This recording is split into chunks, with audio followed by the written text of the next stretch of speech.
Forward, my life is not stopped no more. I'm not like in a routine just working and partying. Now it's just working and going to school and accomplishing my goals. I would recommend him with Steven Brodsky. You know, he was there for me, and I know he likes to help people like he helped myself. Well, I was involved in an incident with my wife.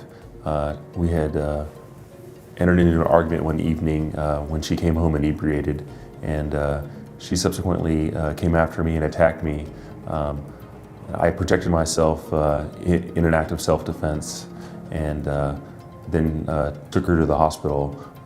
She made some statements at the hospital that subsequently had the police come and arrest me on charges of domestic violence. I sought out the services of Attorney Steve Brodsky, who his timely intervention got statements from myself and my wife that proved that her initial facts to the police were untrue, and he presented those to the district attorney, which subsequently, within about 3 to 4 days, all charges were dropped.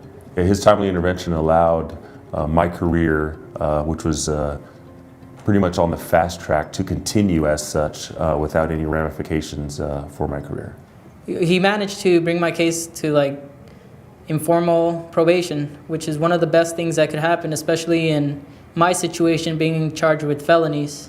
If I would have been convicted, I wouldn't be able to apply to financial aid, scholarships, and stuff like that. So I'm very glad Mr. Steven Brodsky was able to clear this up for me, and now I'm able to apply to colleges, which I am now accepted into Humboldt State University, one of the schools I wanted to get into, thanks to Mr. Steven Brodsky.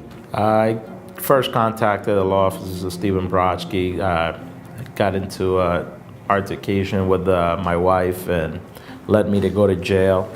I was looking at some serious charges. After contacting Mr. Brodsky, he reassured me that everything was going to be okay. He was going to make sure he did what he had to do to keep me out of jail. To me, it was no question for me going to jail, and I made it clear to Mr. Brodsky that I could not afford to go to jail due to the fact that I have been working on a project for the last several years that is an enormous amount of money, not only from our, and our life savings,